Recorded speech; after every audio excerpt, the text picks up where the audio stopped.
Hi there, my name is Craig Weber, and I'm the author of Conversational Capacity, the secret to building successful teams that perform when the pressure is on.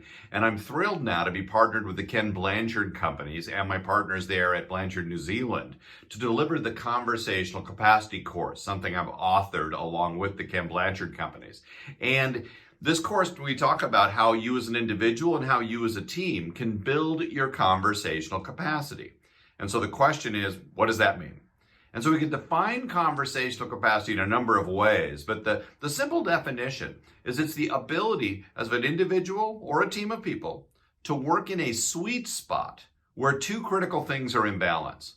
And if you're in a room full of people with high conversational capacity, one thing that is not in short supply is candor. The conversations are honest, open, forthright, direct. You're not wondering what your teammates are thinking about the issue being addressed, because the candor is very robust, which is important. But unbalanced or unhinged candor isn't always a good thing. So in the sweet spot, what makes it productive is that it's balanced with lots of curiosity. People are open-minded, they're inquisitive, they're eager to learn. When people have differences of opinion or they see things in a different way, it's not a problem because they're actively interested in exploring one another's perspectives in order to learn. And that's where the good work gets done, when we're able to maintain that balance between candor and curiosity, right? And so that's what the course helps people learn to do, to maintain that balanced stance under pressure. And if you want to build your conversational capacity or that of your team, there are actually 3 domains of practice. And on the one hand, there's an awareness component to it. We need to become more conscious of the psychological factors that make staying in that balanced state so difficult. So there's a couple of powerful emotional tendencies grounded in the fight-flight response. And under pressure, what tends to happen is these emotional reactions trigger us out of the sweet spot. One of them causes us to drop candor, the other curiosity. And so we need to cultivate the ability to recognize these emotional responses so we can act more intentionally despite them. Think about the way I framed that. What we can't help you learn to do is to stop being emotionally triggered in a tough conversation. What we can show you how to do is how to recognize when you're being triggered so you can make much more conscious and effective choices about how to respond in the moment. That takes some work. So there's that awareness piece, this emotional component to the discipline. There's also a mindset.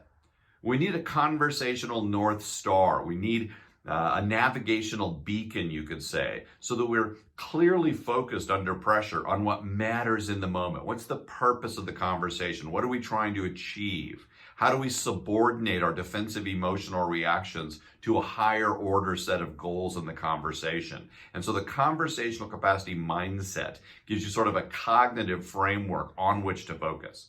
So there's the emotional component, there's the cognitive component. And then the last domain of practice is behavior, actual skills. So there are 2 candor skills and 2 curiosity skills, and it's the balanced use of these behaviors that can help us stay in the sweet spot and, even more impressively, help us help others stay in the sweet spot, even if they don't know there's a sweet spot. So it turns out one person with high conversational capacity can have a profound impact on a conversation or meeting or a decision because of the way they're participating in the dialogue. They have the ability to elevate the conversational capacity of the room just by virtue of how they're participating in the dialogue. And so that's a quick overview of the conversational capacity discipline. And I really hope you find this interesting and something you want to dig into and explore a little further. And if you run into questions, feel free to reach out and connect with me. Certainly my friends there at Blanchard, New Zealand know how to reach me. All right, thanks very much. Have a terrific holiday and stay candid and curious. Bye now.